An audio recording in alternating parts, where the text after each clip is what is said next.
i el nen va quedar sol. Però la seva confiança era molt. Un dia van anar a la glacera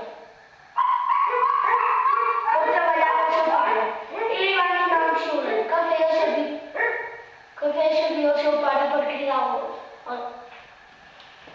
A la nit va sortir al bosc, va xiular i els arbres es van moure. L'endemà el gos es va morir.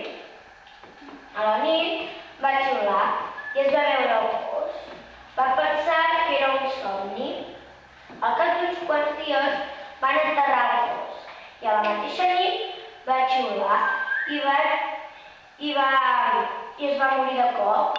I el fantasma del gos i el fantasma del nen es passejaven per el bosc cada nit de Halloween.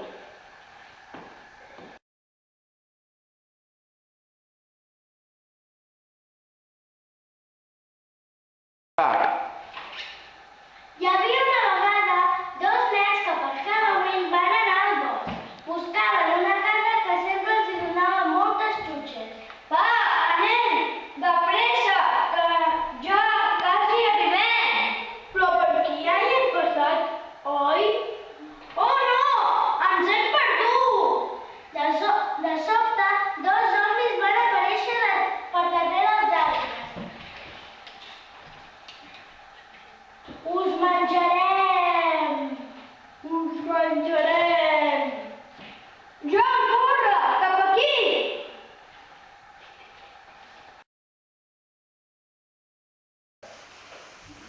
De sobte van veure una casa. Corre! Entrem! La porta està oberta! Van entrar i van tancar la porta. No hi havia ningú. Van anar a dormir al sofà i després d'una estona...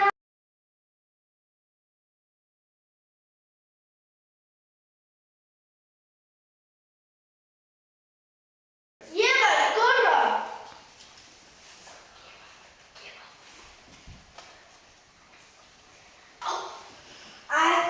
Has sentit aquest soroll? El què?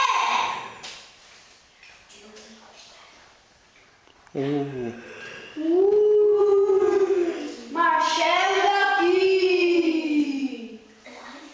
Els nens es van espantar. El fantasma va passar arrossegant una gran cadena. Al cap d'una estona es van tornar a dormir.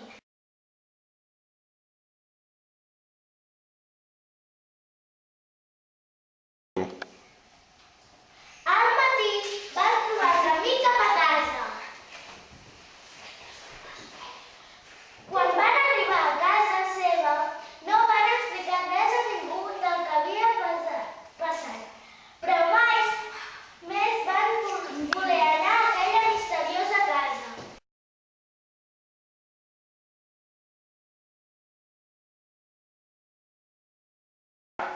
La nit de Halloween!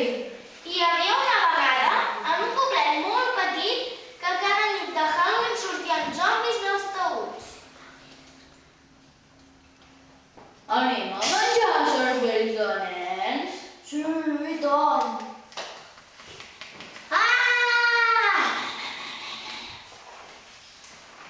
Els zombis es van menjar el cervell de la Samuela i la Samuela es va convertir en zombi i van seguir menjant cervells de nens cada nit de Halloween.